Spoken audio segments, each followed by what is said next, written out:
नमस्कार दोस्तों, आस्था कॉलेज की या आस्था ग्रुप ऑफ एजुकेशन की ऑनलाइन वीडियो क्लासेज में आपका स्वागत है।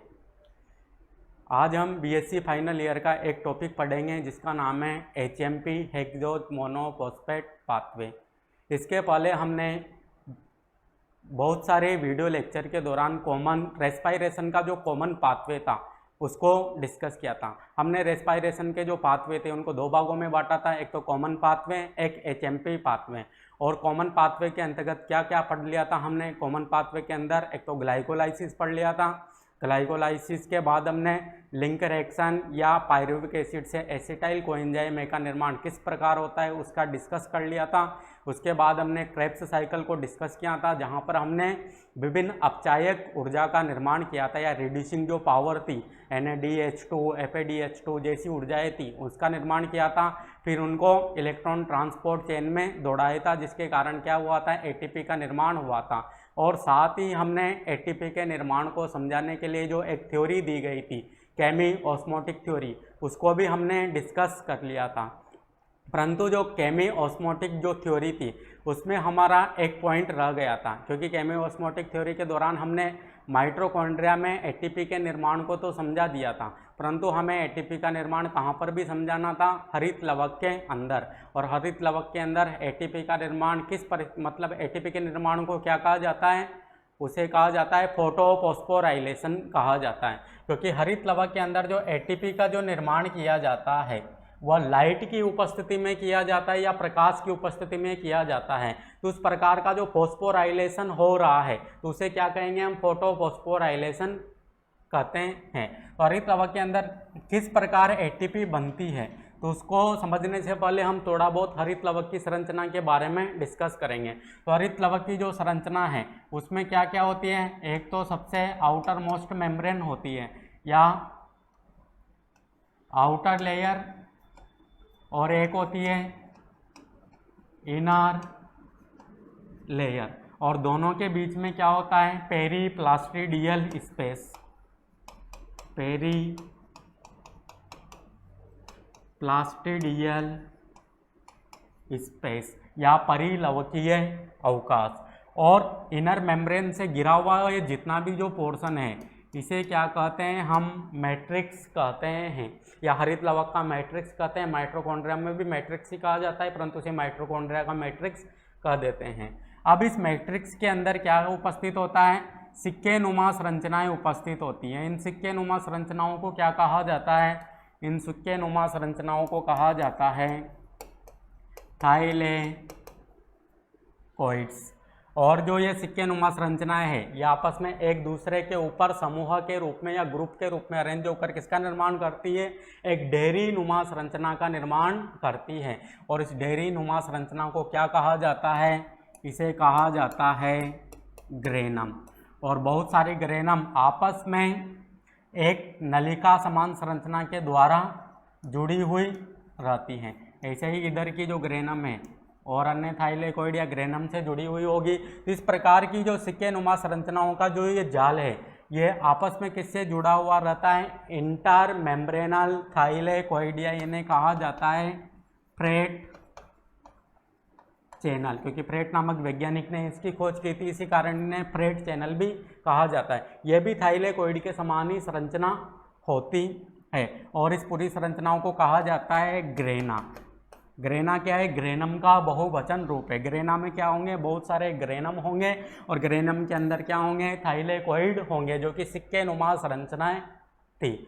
अब जो लाइट रिएक्शन होती है, क्योंकि लाइट रिएक्शन के दौरान ही ATP का निर्माण किया जाएगा और ATP का निर्माण वहाँ पर किस प्रकार होगा यह हमें केमी ऑस्मोटिक थ्योरी के थ्रू समझना है। तो लाइट रिएक्शन कहाँ पर होती है? तो लाइट रिएक्शन थाइलेकोइड वाले पोर्शन में या ग्रेना वाले पोर्शन में ही संपन्न होती है। तो उस दौरान किस प्रकार होगी ये? तो हम वहाँ से केवल एक थाइलेकोइड निकालते हैं। तो जैसे ये थाइलेकोइड है, ये थाइलेकोइड का कौन सा पोर्शन है? लुमेन वाला पोर्शन है। और यह मैट्रिक्स में क्या भरा हुआ है? स्ट्रोमा भरा हुआ है, क्योंकि ये पूरा ही पोर्शन माने तो इसको हम हरित लवक मान सकते हैं। हरित लवक के अंदर सिक्के नुमा जो संरचना है ये क्या है, थाइलेकोइड है। ये थाइलेकोइड की क्या है, मेम्ब्रेन है, थाइलेकोइड मेम्ब्रेन। और ये पूरा ही जो पोर्शन है ये स्ट्रोमा है, इसमें विभिन्न प्रकार के आरएनए, थोड़ा बहुत मात्रा में क्लोरोप्लास्ट डीएनए और भी रुबिस्को एंजाइम जैसे एलिमेंट्स या जितने भी जो तत्व है इसमें पाए जाएंगे। यहाँ पर ये थाइलेकोइड है, थाइलेकोइड की ये मेम्ब्रेन है, ये इसका ल्यूमेन वाला पोर्शन है। और यहाँ पर ही क्या वो उपस्थित होता है, एक तो P700, P680 ऐसे पिगमेंट्स और विभिन्न प्रकार के जो एंजाइम मॉलिक्यूल्स है या साइटोक्रोम है वो यहाँ पर उपस्थित होते हैं। मतलब जैसे ही लाइट आएगी, लाइट किस पर पड़ेगी, थाइलेकोइड पर पड़ेगी, जिसके कारण यहाँ का जो कॉम्प्लेक्स है या यहाँ पर जो अभिक्रिया केंद्र होता है वह एक्टिव होकर इलेक्ट्रॉन का उत्सर्जन करता है। तो ये इलेक्ट्रॉन विभिन्न जो प्रोटीन है उनसे गुजरते हुए या विभिन्न जो साइटोक्रोम जो मॉलिक्यूल्स है जैसे साइटोक्रोम B6, साइटोक्रोम F, उनसे गुजरते हुए अंततः एनर्जी को उत्सर्जित करते हुए क्या बनाते हैं, एटीपी बनाते हैं। परंतु इस एटीपी के निर्माण को हमें किसके थ्रू समझना है, केमी ऑस्मोटिक थ्योरी के थ्रू समझना है। तो केमी ऑस्मोटिक थ्योरी में क्या होता है, जो यहाँ पर जैसे ही इलेक्ट्रॉन का परिवहन होगा उसी दौरान यहाँ पर क्या होता है, जो यहाँ पर जो विभिन्न प्रकार के साइटोक्रोम है यहाँ पर होता है एक प्लास्टोक्विनोन नाम का यौगिक। यह प्लास्टोक्विनोन जैसे जैसे इलेक्ट्रॉन का यहाँ पर उत्सर्जन करते जाएगा ये इसके स्ट्रोमा वाले पोर्शन से H+ को इधर की ओर भेज देता है, जिसके कारण ल्यूमेन में क्या होता है, H+ की सांद्रता बढ़ जाती है। जैसे जैसे ल्यूमेन में H+ की सांद्रता बढ़ेगी और स्ट्रोमा में क्या हो जाएगा, H+ आयन की सांद्रता कम हो जाएगी, जिसके कारण यहाँ पर भी क्या किसका निर्माण हो जाएगा, एक प्रोटॉन प्रवणता या प्रोटॉन ग्रेडियंट का निर्माण हो जाएगा। साथ ही यहाँ पर क्या हो रहा है, इलेक्ट्रॉन का फ्लो भी हो रहा है। तो यहाँ पर इलेक्ट्रिक या विद्युत वाहक मतलब इलेक्ट्रॉन जो विद्युत वाहक जो बल है या विद्युत जो बल है वह भी उत्पन्न होगा और साथ ही प्रोटॉन की जो कंसंट्रेशन जो ग्रेडियंट है उसका निर्माण भी हो रहा है। तो विद्युत वाहक बल और प्रोटॉन की जो सांद्रता जो प्रवणता है उसके कारण एक बल उत्पन्न होगा जिसे कहेंगे हम प्रोटॉन मोटिव फोर्स। और जो यह प्रोटॉन मोटिव फोर्स है वह इन H+ आयन को यहाँ पर ल्यूमेन में नहीं रुकने देता। इस कारण यह यहाँ पर एक एटीपी सिंथेटेज कॉम्प्लेक्स उपस्थित होता है जिसमें F1, F0 जैसे पार्टिकल या यहाँ पर हम उन्हें CF0, CF1 कहते हैं या इसे एटीपी सिंथेटेज भी कहा जाता है। इन एटीपी सिंथेटेज से जब 3 H+ या लगभग 4 H+ आयन गुजरेंगे तो उस दौरान जो एटीपी सिंथेटेज एंजाइम है वह क्या करेगा, यहाँ पर एक्टिव हो जाएगा और वह एडीपी से एक इनऑर्गेनिक फॉस्फेट को जोड़कर किसका निर्माण कर देगा, एटीपी का निर्माण कर देगा।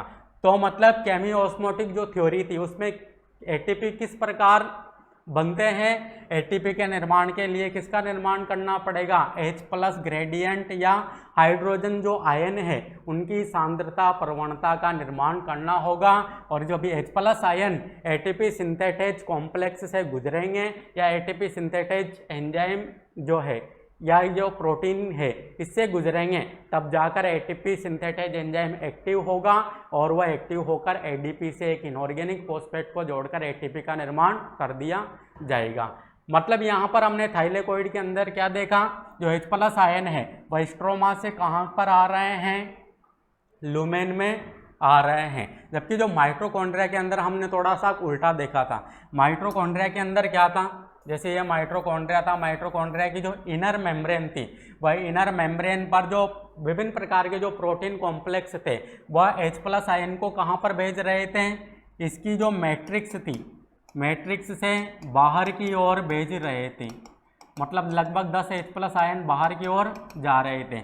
जब H+ आयन बाहर की ओर या जो पेरी माइटोकॉन्ड्रियल स्पेस था उसमें जा रहे थे तो यहाँ पर सांद्रता प्रवणता का निर्माण हो रहा था और फिर वापस से ये मैट्रिक्स में अंदर एंटर कर रहे थे। किसकी हेल्प से, जो एटीपी सिंथेटेज जो कॉम्प्लेक्स था या कॉम्प्लेक्स फिफ्थ था उसकी हेल्प से अंदर की ओर एंटर कर रहे थे। तो हरित लवक के अंदर तो क्या होता है, बाहर मतलब अंदर से बाहर की ओर H+ आयन आते हैं और वहाँ पर उनकी सांद्रता काफ़ी ज़्यादा हो जाती है। यहाँ पर माइटोकॉन्ड्रिया के अंदर कैसा है, जो मैट्रिक्स है उससे H+ आयन कहाँ पर जाते हैं, पेरी माइटोकॉन्ड्रियल स्पेस के अंदर, या जो परी माइटोकॉन्ड्रियल जो जगह है या दो मेम्ब्रेन के मध्य जो जगह है वहाँ पर जाते हैं। और यह इस दौरान जब इनकी सांद्रता ज़्यादा हो जाती है तो कॉम्प्लेक्स फिफ्थ को एक्टिवेट कर देते हैं। और कॉम्प्लेक्स फिफ्थ कब एक्टिवेट होगा, जब लगभग 3 या 4 H+ आयन यहाँ से गुजरेंगे तभी कॉम्प्लेक्स फिफ्थ एक्टिवेट होगा। और मैंने बताया था कि जब 2 इलेक्ट्रॉन का जो परिवहन होगा तो उस दौरान कितने H+ आयन भेज दिए जाएंगे, तो लगभग 10 H+ आयन भेज दिए जाते हैं। तो मैंने अभी बताया आपको, अगर 3 H+ आयन या 4 H+ आयन इससे गुजरेंगे तो उस दौरान क्या होगा, एक ATP का निर्माण होगा। तो लगभग अगर 10 गुजरेंगे, मतलब 10 लगभग 2 या 3 बार में गुजरेंगे ये, तो मतलब कितनी ATP बनेगी, तो 3 ATP बनेगी। और 2 इलेक्ट्रॉन का क्या होना चाहिए, प्रवाह होना चाहिए। और 2 इलेक्ट्रॉन कहाँ से आएंगे, जब NADH2 का क्या होगा, डिहाइड्रोजिनेशन होगा, या NADH2 से NAD+ plus H+ plus 2 electron यहाँ से निकलेंगे। तो हम यहाँ से यह कर सकते हैं कि जब एक NADH2 का क्या होगा, ऑक्सीडेशन होगा, वह भी डिहाइड्रोजिनेशन के रूप में, तब कितने ATP बनेंगे, 2 ATP का निर्माण होगा। तो इसको हम यहाँ से भी समझ सकते हैं। तो फोटोफॉस्फोराइलेशन या फिर जो नॉर्मल रेस्पायरेशन है जिसे फॉस्फोराइलेशन ही कहा जाता है, वहाँ पर ATP के निर्माण को समझने के लिए हम केमी ऑस्मोटिक थ्योरी का प्रयोग करते हैं। और उस थ्योरी के अनुसार क्या है, प्रोटॉन मोटिव फोर्स का विकसित होना। और वह फोर्स क्यों विकसित होगा, एक तो H+ आयनों के ग्रेडियंट के कारण और इलेक्ट्रॉन के प्रवाह के कारण यहाँ पर विद्युत वाहक बल उत्पन्न, इलेक्ट्रॉन के कारण एक इलेक्ट्रिक बल उत्पन्न होगा, जिसके कारण PMF उत्पन्न होगा। और वह PMF के कारण ही क्या होगी, यहाँ पर ATP का निर्माण होगा। तो ये थी हमारी केमी ऑस्मोटिक थ्योरी का कुछ बचा हुआ पार्ट्स। आज हम डिस्कस करेंगे HMP पाथवे, क्योंकि हमने कॉमन पाथवे को कम्प्लीटली डिस्कस कर लिया है। तो आज का हमारा जो मेन टॉपिक होगा वह होगा HMP पाथवे या हेक्सोज मोनो फॉस्फेट पाथवे।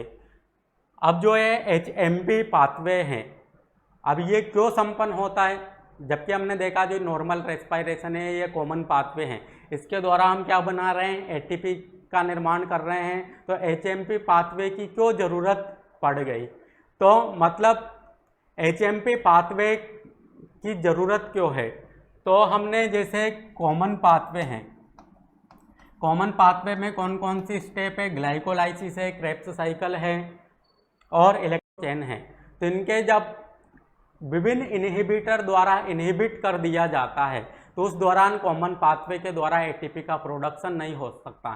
जैसे क्रेब्स साइकिल को इनहिबिट करने वाला एक एसिड है मेलोनिक एसिड, उसके द्वारा क्रेब्स साइकिल को इनहिबिट कर दिया जाता है। तो क्रेब्स साइकिल अगर इनहिबिट हो जाती है तो उस दौरान क्या किसका निर्माण नहीं होगा, NADH2 का, FADH2 का, इनका निर्माण नहीं होगा। अगर इनका निर्माण नहीं होगा तो ETS में ये इलेक्ट्रॉन का फ्लो नहीं कर पाएंगे, और ETS में जब ये इलेक्ट्रॉन को नहीं भेजेंगे तो उस दौरान ATP का निर्माण भी नहीं होगा। तो वहाँ पर कॉमन पाथवे के दौरान या कॉमन पाथवे के द्वारा एनर्जी का प्रोडक्शन नहीं किया जाएगा या एनर्जी का निर्माण नहीं किया जाएगा। तो उस कंडीशन में क्या होगा, कॉमन पाथवे के अल्टरनेट के रूप में यहाँ पर कौन सा पाथवे सक्रिय हो जाएगा, HMP पाथवे या हेक्सोज मोनोफॉस्फेट पाथवे सक्रिय हो जाएगा। और इसके द्वारा भी कॉमन पाथवे के समान ही क्या बनाई जाएगी, ATP बनाई जाएगी। और इसमें भी ऑक्सीजन का अपटेक और CO2 का निष्कासन किया जाएगा, मतलब ग्लूकोज का विखंडन किया जाएगा और एनर्जी का प्रोडक्शन किया जाएगा। और एनर्जी भी लगभग यहाँ पर लगभग 35 ATP के बराबर बनेगी, जो कि कॉमन पाथवे के लगभग समान ही होगी, क्योंकि कॉमन पाथवे में भी कितनी ATP बनती है, लगभग 36 या 38 ATP बनती है, जबकि HMP पाथवे में कितनी बनती है, लगभग 35 ATP बनती है। तो हम डिस्कस करते हैं यहाँ पर HMP पाथवे, उसकी डिस्कवरी किसने की, तो इनको हम समझेंगे। तो अगर हम HMP पाथवे या हेक्सोज मोनोफॉस्फेट पाथवे की बात करें तो हेक्सोज मोनोफॉस्फेट पाथवे मतलब यहाँ पर हम हेक्सोज शुगर का उपयोग करेंगे और इसे क्या कहा जाता है, पेंटोज फॉस्फेट पाथवे भी कहा जाता है, क्योंकि यहाँ पर भी एक 5 कार्बन वाली शुगर्स का निर्माण होगा। और इसे डायरेक्ट ऑक्सीडेशन पाथवे भी कहते हैं, क्योंकि यहाँ पर हम क्या करवाने वाले हैं, डायरेक्ट ऑक्सीडेशन करवाने वाले हैं। यहाँ पर ग्लाइकोलाइसिस की हमें कोई ज़रूरत नहीं है, डायरेक्ट ग्लूकोज का क्या करवाएंगे, ऑक्सीडेशन करवाएंगे। जबकि जो ग्लाइकोलाइसिस थी वह तो ऑक्सीजन की अनुपस्थिति में हो रही थी, वहाँ पर हम डायरेक्ट ऑक्सीडेशन नहीं करवा रहे थे ग्लूकोज का, जबकि यहाँ पर क्या करवाएंगे, हम डायरेक्ट ऑक्सीडेशन करवाएंगे। अब जो ये HMP पाथवे हैं इसकी जो डिस्कवरी की गई थी वह डिस्कवरी की गई थी वारबर्ग एंड डिकन्स नामक वैज्ञानिकों के द्वारा। तो इसकी जो खोज की गई थी वह किसके द्वारा की गई, वारबर्ग और डिकन्स नामक वैज्ञानिक के द्वारा। और जो ये HMP पाथवे था इसकी जो स्टडी की थी वह की थी रैकर्स नामक वैज्ञानिक के द्वारा। तो डिस्कवर तो किसने किया इसे, वारबर्ग एंड डिकन्स नामक वैज्ञानिक ने।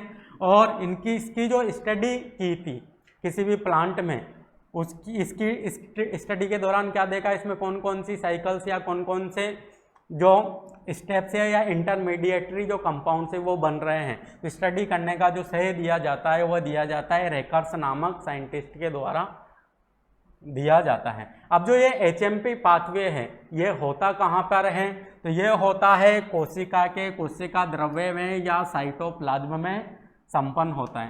कहाँ पर होगा, कोशिका द्रव्य में संपन्न होगा। जबकि जो कॉमन पाथवे था वह कहाँ पर चल रहा था, कॉमन पाथवे चल रहा था एक तो कॉमन पाथवे में ग्लाइकोलाइसिस तो साइटोप्लाज्म में, उसके बाद लिंकर एक्शन भी साइटोप्लाज्म में, उसके बाद हमने क्रेब्स साइकिल जो स्टडी की थी वह कहाँ पर चल रही थी, माइटोकॉन्ड्रिया के मैट्रिक्स में।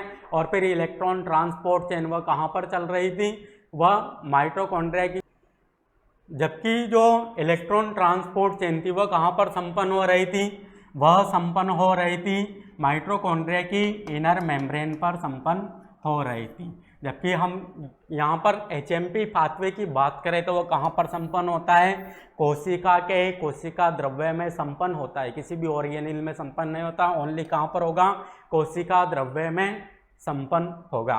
तो HMP पाथवे की हमने डिस्कवरी की बात कर ली, वारबर्ग एंड डिकन्स नामक वैज्ञानिक के द्वारा की गई। और इसकी जो स्टडी या संपूर्ण जो पाथवे था उसकी जो स्टडी की गई थी वह रैकर्स नामक साइंटिस्ट के द्वारा की गई थी। और ये कोशिका द्रव्य में संपन्न होने वाली प्रोसेस है, जिसमें भी कॉमन पाथवे के समान ही या जो कॉमन रेस्पिरेशन है उसके समान ही एनर्जी का प्रोडक्शन किया जाएगा, मतलब लगभग 35 ATP के बराबर यहाँ पर बनाई जाएगी एक ग्लूकोज अणु के ऑक्सीडेशन के द्वारा।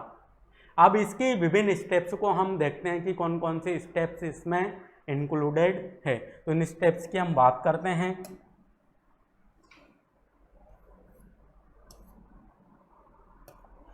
तो अगर हम देखें HMP पाथवे में, तो HMP पाथवे के दौरान क्या होता है, जो ये ग्लूकोज है इस ग्लूकोज का सर्वप्रथम क्या होगा,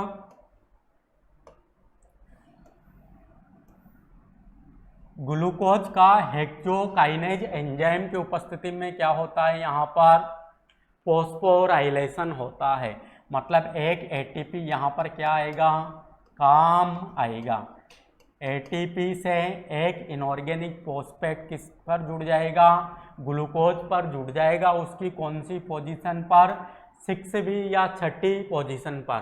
तो ग्लूकोज पर हेक्सोकाइनेज एंजाइम की उपस्थिति में एक इनऑर्गेनिक फॉस्फेट का एडिशन होता है उसकी 6 पोजीशन पर, जिसके कारण जो ग्लूकोज है वह किस में कन्वर्ट हो जाएगा, ग्लूकोज 6 फॉस्फेट में कन्वर्ट हो जाएगा। तो जो हमारा जो यहाँ पर जो फर्स्ट पॉइंट होगा वह क्या होगा, फॉस्फोराइलेशन ऑफ ग्लूकोज। क्या होगा, फॉस्फोराइलेशन ऑफ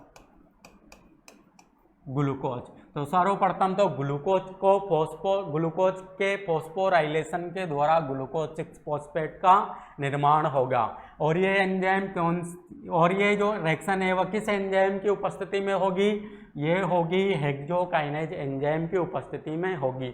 और यहाँ पर एक एटीपी की हमें ज़रूरत पड़ेगी, क्योंकि फॉस्फेट किससे लेंगे हम, एटीपी का विघटन करा के लेंगे, और उस फॉस्फेट को ग्लूकोज से जोड़कर ग्लूकोज 6 फॉस्फेट का निर्माण कर दिया जाता है। फिर इस ग्लूकोज 6 फॉस्फेट का, यहाँ पर ये ग्लूकोज कितने कार्बन का है, 6 कार्बन का है, मतलब क्या है, हेक्सोज शर्करा है। तो हेक्सोज शर्करा का पहले क्या कराते हैं हम, फॉस्फोराइलेशन कराते हैं। अब ग्लूकोज 6 फॉस्फेट का निर्माण हो गया। ये ग्लूकोज जो 6 फॉस्फेट है ये भी कितने कार्बन का है, 6 कार्बन का है। अब इस ग्लूकोज 6 फॉस्फेट से किसका निर्माण नहीं होगा, जैसे हमने ग्लूकोज 6 फॉस्फेट से फ्रुक्टोज 6 फॉस्फेट बनाया था, फ्रुक्टोज 6 फॉस्फेट से क्या बनाया था, कॉमन रेस्पिरेशन के ग्लाइकोलाइसिस के दौरान PGAL या फॉस्फोग्लिसरैल्डिहाइड और आइसोमरेज एंजाइम की सहायता से DHAP डाइहाइड्रोक्सी एसीटोन फॉस्फेट का निर्माण किया था। तो उनका निर्माण यहाँ पर नहीं होगा। यहाँ पर क्या होता है, डायरेक्ट ऑक्सीडेशन होता है, मतलब हेक्सोज शुगर के फॉस्फोराइलेशन के पश्चात कौन सी स्टेप होगी, यहाँ पर डायरेक्ट ऑक्सीडेशन की, या सीधे ही ऑक्सीकरण करवा दिया जाएगा। और डायरेक्ट जो ऑक्सीडेशन होगा यहाँ पर किस प्रकार का होगा, डिहाइड्रोजिनेशन प्रकार का होगा, मतलब ऑक्सीकरण के दौरान इस ग्लूकोज 6 फॉस्फेट से क्या निकालेंगे हम, कुछ H+ आयन को निकालेंगे, जिसके कारण यहाँ पर जो है NADP है, ये H+ आयन को ग्रहण करके NADPH2 में कन्वर्ट हो जाएगा। और यहाँ पर हमें एंजाइम की हेल्प लेनी पड़ेगी। वो कौन सा एंजाइम होगा, वह होगा डिहाइड्रोजिनेज प्रकार का एंजाइम होगा। और इसका जैसे ही हम ऑक्सीडेशन करवाएंगे, ऑक्सीडेशन के फलस्वरूप यहाँ पर क्या बनेगा, 6 फॉस्फोग्लूकोनिक एसिड, जो भी कितने कार्बन का होगा, 6 कार्बन का होगा। तो दूसरी स्टेप के दौरान क्या करवाया जाएगा, डायरेक्ट ऑक्सीडेशन करवाया जाएगा, किसका, फॉस्फोराइलेटेड हेक्सोज शुगर का। और यह किस एंजाइम की उपस्थिति में होगा, डिहाइड्रोजिनेज एंजाइम की उपस्थिति में होगा। और यहाँ पर H+ आयनों को गौण ग्रहण करेगा, NADP ग्रहण करेगा, और यहाँ पर एक NADPH2 का निर्माण हो जाएगा। अगर ग्लूकोज 6 फॉस्फेट कम एक मॉलिक्यूल से या एक अणु है तो NADPH2 कितना बनेगा, यहाँ पर 1 बनेगा। अगर इनके 6 मॉलिक्यूल्स यहाँ पर ले लें तो इनकी भी मात्रा 6 गुना हो जाएगी, तो 6 NADPH2 बन जाएंगे। इतना आ रहा है आपके समझ में। इसके बाद 6 फॉस्फोग्लूकोनिक एसिड का निर्माण हो गया। इसके बाद फिर से वापस से ऑक्सीडेशन की प्रोसेस होती है, और वापस से जो ऑक्सीडेशन होगा वह भी किस रूप में होगा, डिहाइड्रोजिनेशन के रूप में होगा। मतलब वापस से फिर यहाँ से हम 2 H+ आयन को यहाँ से निकालेंगे, और उन H+ आयन को निकालकर NADP से जोड़ देंगे, जिसके कारण NADPH2 का निर्माण हो जाएगा। और यहाँ पर भी डिहाइड्रोजिनेशन हो रहा है, तो एंजाइम की हेल्प, कौन से एंजाइम की हेल्प ली जाएगी, डिहाइड्रोजिनेज एंजाइम की हेल्प ली जाएगी। और जैसे ही इसका ऑक्सीडेशन होगा ये किसके रूप में कन्वर्ट हो जाएगा, राइबोलोज 5 फॉस्फेट के रूप में कन्वर्ट हो जाएगा। और यहाँ पर क्या होगा, एक CO2 का मॉलिक्यूल्स भी यहाँ पर निकलेगा। और जैसे ही इससे एक CO2 का मॉलिक्यूल्स, मतलब एक कार्बन क्या निकल गया है, बाहर निकल गया है। जैसे ही एक कार्बन यहाँ से बाहर निकलेगा तो फाइनली जो प्रोडक्ट बनेगा हमारा यहाँ पर इस रिएक्शन के दौरान, वह कितने कार्बन का बनेगा, 5 कार्बन का बनेगा, क्योंकि एक कार्बन को हमने CO2 के रूप में निष्कासित कर दिया है। और यहाँ पर जो 5 कार्बन का जो प्रोडक्ट बनेगा वह इंटरमीडिएटरी जो प्रोडक्ट बनेगा वह क्या बनेगा, राइबोलोज 5 फॉस्फेट बनेगा। अब जो ये राइबोलोज 5 जो फॉस्फेट हैं ये आगे जाकर गाइलोलोज 5 फॉस्फेट, राइबोज 5 फॉस्फेट में कन्वर्ट होगा। इसके पहले देखते हैं हम एनर्जी का प्रोडक्शन कितना हुआ। एक NADPH2 तो यहाँ पर बन गया, एक NADPH2 यहाँ पर बन गया। जब यहाँ पर एक मॉलिक्यूल्स भाग लेगा तो एक एक बनेंगे, तो 2 NADPH2 बनेंगे। तो मतलब हम कह सकते हैं कि 6 ATP के बराबर बन गया, और CO2 का मॉलिक्यूल्स यहाँ पर एक ही मुक्त हुआ है। अब आगे समझते हैं राइबोलोज 5 फॉस्फेट से किसका निर्माण करना है हमें, एक तो जाइलोलोज 5 फॉस्फेट का निर्माण करना है, एक राइबोज 5 फॉस्फेट का निर्माण करना है। तो जो राइबोलोज जो 5 फॉस्फेट हैं इससे एपीमरेज एंजाइम की उपस्थिति में इसका एपीमर बनेगा और उस एपीमर का नाम क्या है, जाइलुलोज 5 फॉस्फेट है। केमिस्ट्री में पढ़ा होगा आपने ग्लूकोज का एपीमर, मेनोज के एपीमर, उसी प्रकार जो राइबुलोज 5 फॉस्फेट है इसका एपीमर है जाइलुलोज 5 फॉस्फेट। और इसका निर्माण किस एंजाइम की हेल्प से किया जाएगा या किस एंजाइम की हेल्प से होगा, एपीमरेज एंजाइम की सहायता से होगा और यहाँ पर जाइलुलोज 5 फॉस्फेट का निर्माण हो जाएगा। उसी प्रकार आइसोमरेज एंजाइम की उपस्थिति में यहाँ पर राइबोज 5 फॉस्फेट का निर्माण कर दिया जाएगा। राइबुलोज का आइसोमर कौन है, राइबुलोज 5 फॉस्फेट का आइसोमर कौन है, राइबोज 5 फॉस्फेट है। और आइसोमर कैसे बनेगा, आइसोमरेज एंजाइम की उपस्थिति में बनेगा। तो ये भी कितने कार्बन का है, यहाँ पर 5 कार्बन का है। तो दोनों ही क्या क्या है, 5-5 कार्बन का है। इसका निर्माण एपीमरेज के द्वारा हो रहा है और इसका निर्माण आइसोमरेज एंजाइम के द्वारा हो रहा है। किससे हो रहा है, राइबुलोज 5 फॉस्फेट से हो रहा है। यहाँ तक आया आपके समझ में। अब इससे आगे की हम बात करते हैं। अब आगे क्या होगा, जो यहाँ पर जो ये जाइलुलोज 5 फॉस्फेट हैं और जो राइबोज 5 फॉस्फेट हैं, ये दोनों ही ट्रांसकीटोलेज एंजाइम की उपस्थिति में संयोजित होकर दो कंपाउंड्स का निर्माण या दो इंटरमीडिएटरी यौगिकों का निर्माण करते हैं। एक तो क्या बनाएंगे यहाँ पर, ग्लिसरैल्डिहाइड 3 फॉस्फेट या इसे हम PGAL फॉस्फोग्लिसरैल्डिहाइड भी बोल सकते हैं। और साथ में ही क्या करेंगे, यहाँ पर सीडोहेप्टुलोज 7 फॉस्फेट का निर्माण करेंगे। ये क्या है, सीडोहेप्टुलोज 7 फॉस्फेट, जो कि कितने कार्बन की है, 7 कार्बन या 7 कार्बन की सबसे बड़ी मोनोसेकेराइड शर्करा है। और यहाँ पर जो PGAL बनेगा ये कितने कार्बन का है, 3 कार्बन का है। इसे फॉस्फोग्लिसरैल्डिहाइड बोलो या ग्लिसरैल्डिहाइड 3 फॉस्फेट बोलो, एक ही बात है। तो यहाँ पर कितने कार्बन थे, 5 इसके 10 कार्बन थे। ट्रांसकीटोलेज एंजाइम की उपस्थिति में 7 कार्बन वाले सीडोहेप्टुलेज 7 फॉस्फेट का निर्माण हो जाता है और 3 कार्बन वाले PGAL या फॉस्फोग्लिसरैल्डिहाइड या ग्लिसरैल्डिहाइड 3 फॉस्फेट का निर्माण हो जाता है। तो होंगे 10 कार्बन यहाँ पर, 3 तो इसके 7 इसके, तो कार्बन का बैलेंस यहाँ पर बराबर है। अब आगे क्या होता है, अब जो यहाँ पर सीडोहेप्टुलोज जो 7 फॉस्फेट है और यहाँ पर जो ये PGAL या ग्लिसरैल्डिहाइड 3 फॉस्फेट बना है, ये आपस में ट्रांस एल्डोलेज एंजाइम की उपस्थिति में संयोजित होकर किसका निर्माण करेंगे, एक तो इरिथ्रोज 4 फॉस्फेट का निर्माण करेंगे जो कि 4 कार्बन का होता है, और क्या बनाएंगे, एक फ्रुक्टोज 6 फॉस्फेट का निर्माण करेंगे जो कि 6 कार्बन का होता है। यहाँ पर क्या बना, 6 कार्बन की शुगर या हेक्सोज शुगर फ्रुक्टोज 6 फॉस्फेट का निर्माण हो गया है। और साथ ही क्या बन गया है, इरिथ्रोज 4 फॉस्फेट जो कि 4 कार्बन की मोनोसेकेराइड शर्करा है। तो यहाँ पर 7 कार्बन तो इसके, 3 इसके, 10 थे यहाँ पर, 6 इसके निर्माण हो गया, 4 यहाँ पर बन गया, तो 10 वापस से कार्बन का बैलेंस यहाँ पर बराबर हो गया। अब जो ये इरिथ्रोज 4 फॉस्फेट हैं, यहाँ पर जाइलुलोज 5 फॉस्फेट की कुछ बची हुई मात्रा के साथ रिएक्शन करता है और वह रिएक्शन किस एंजाइम की उपस्थिति में होगी, ट्रांसकीटोलेज एंजाइम की उपस्थिति में होगी। तो जाइलुलोज और इरिथ्रोज, जाइलुलोज कितना कार्बन का है, 5 कार्बन का है, और इरिथ्रोज 4 फॉस्फेट कितने कार्बन का है, 4 कार्बन का है। तो 5 और 4 कितने कार्बन हुए, टोटल यहाँ पर 9 कार्बन हुए। यह दोनों ही यौगिक या इंटरमीडिएटरी जो प्रोडक्ट्स हैं, यह ट्रांसकीटोलेज एंजाइम की उपस्थिति में आपस में रिएक्शन करके क्या बनाएंगे, एक तो फ्रुक्टोज 6 फॉस्फेट जो कि 6 कार्बन का है, और एक PGAL या फॉस्फोग्लिसरैल्डिहाइड का निर्माण करेंगे जो कि कितने कार्बन का है, 3 कार्बन का है। तो 6 कार्बन का यह बन गया, 3 कार्बन का यह बन गया। इस प्रकार वापस से कार्बन का बैलेंस यहाँ पर बराबर हो गया।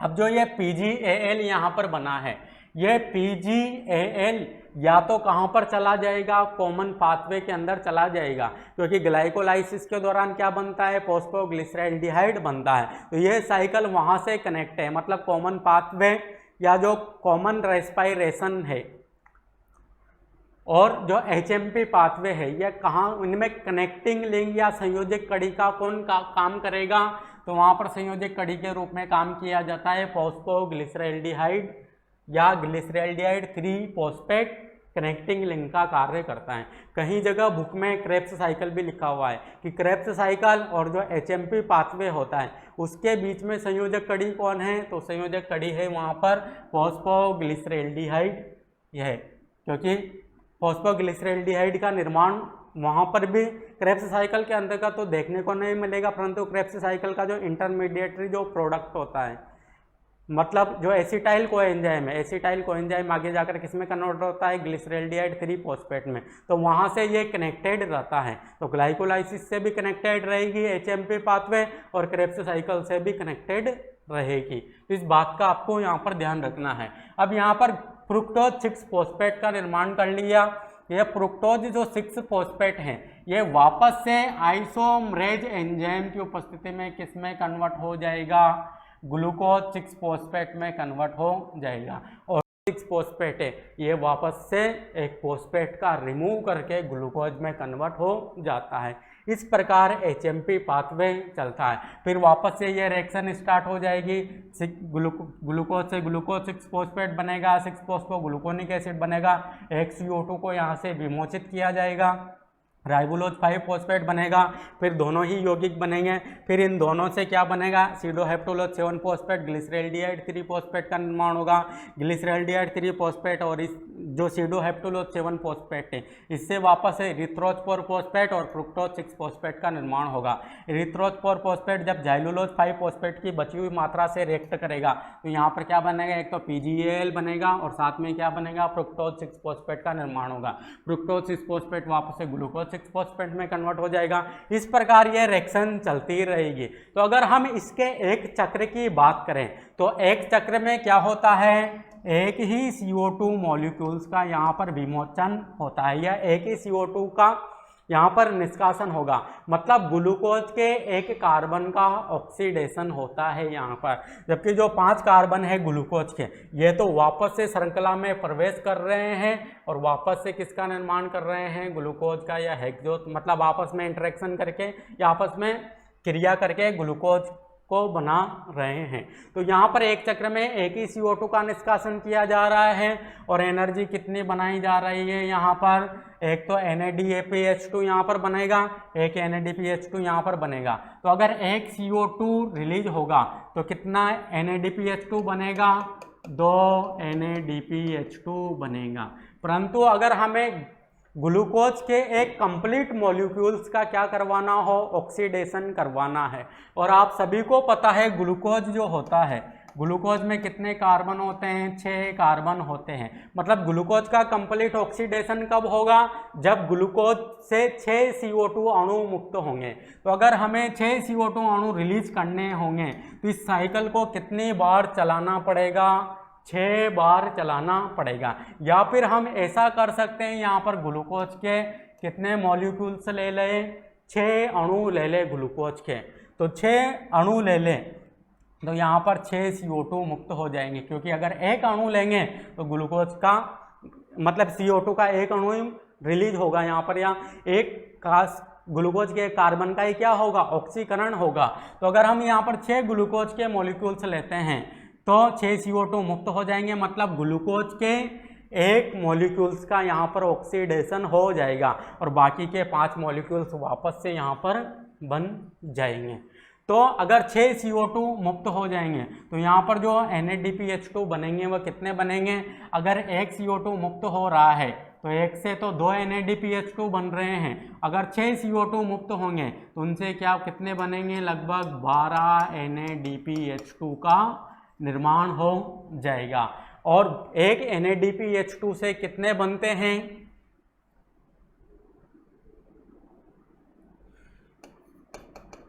एक NADPH2 जब इलेक्ट्रॉन का ये उत्सर्जन करेगा, H+ आयन जब रिलीज होंगे और इलेक्ट्रॉन व इलेक्ट्रॉन ट्रांसपोर्ट चेन में जाएंगे तो उस दौरान कितने ATP बनेंगे, एक NADPH2 से 3 ATP बनेंगे। अगर हम 6 NADPH2 की बात करें तो उनसे कितने बनेंगे, 18 ATP बनेंगे। अगर हम 12 की बात कर लें तो डबल हो जाएंगे, तो 36 ATP बनेंगे कि नहीं। परंतु यहाँ पर जो 36 ATP का निर्माण हो रहा है और यहाँ पर एक एटीपी काम भी तो आ रहा है, हमने फॉस्फोराइलेशन की प्रोसेस में पढ़ा था। यहाँ पर एक एटीपी का यहाँ पर उपयोग किया जाता है। तो 36 एटीपी में से एक एटीपी घटा दो तो टोटल एटीपी कितनी बनती है? 35 एटीपी बनती है। तो एचएमपी पाथवे के दौरान या एचएमपी पाथवे के द्वारा कितनी एटीपी निर्मित की जाती है? 35 एटीपी बनाई जाती है। जबकि जो कॉमन पाथवे था उसके द्वारा लगभग 36 या 38 एटीपी बनाई जाती है। तो हम यहाँ पर यह कह सकते हैं कि मतलब दोनों ही जो पाथवे हैं उनमें समान मात्रा में एनर्जी उत्पादित की जाती है या एनर्जी प्रोड्यूस की जाती है, और यह कॉमन पाथवे के अल्टरनेट के रूप में चलता है। क्योंकि कॉमन पाथवे में क्रेब्स जो साइकिल है या इलेक्ट्रॉन ट्रांसपोर्ट जो चेन है उसको क्रेब्स साइकिल है या ग्लाइकोलाइसिस है, इनको विभिन्न इनहिबिटरी जो प्रोडक्ट हैं वह इनहिबिट कर सकते हैं। उस दौरान NADH2 का निर्माण नहीं हो पाएगा। तो उनके अल्टरनेट के रूप में यहाँ पर HMP पाथवे सक्रिय होगा और वह क्या करेगा? NADPH2 का निर्माण करेगा, जिनसे आगे जाकर क्या बनेगी? ATP बनेगी। तो हमने HMP पाथवे को कम्प्लीटली समझ लिया है। अब हम यहाँ पर स्पेशल पॉइंट्स की बात करेंगे। तो वह स्पेशल पॉइंट्स कौन कौन से हैं कि जो HMP पाथवे होता है,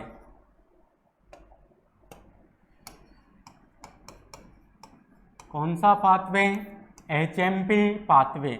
ये HMP पाथवे कौन कौन सी कोशिकाओं में चलता है या कब कब चलता है?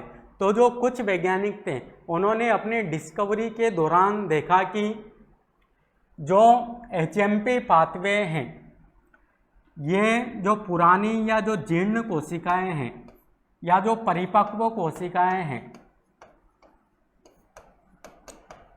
उनमें सक्रिय होता है, या जो काफ़ी जीर्ण प्रकृति की कोशिका या परिपक्व कोशिका है जो कि डिफ्रेंशिएट हो चुकी है या विभेदन हो चुका है, तो उनमें रेस्पायरेशन का कौन सा पाथवे पाया जाता है? HMP पाथवे पाया जाता है।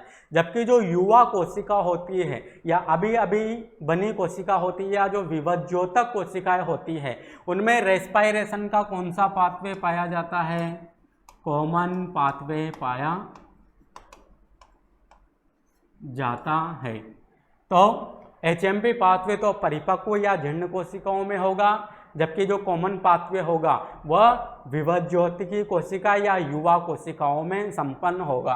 और कुछ वैज्ञानिकों ने यह भी देखा कि NAD+ की उपस्थिति में या कोशिका में जब NAD+ की मात्रा ज़्यादा होगी तो उस दौरान रेस्पायरेशन का कौन सा पाथवे सक्रिय होगा?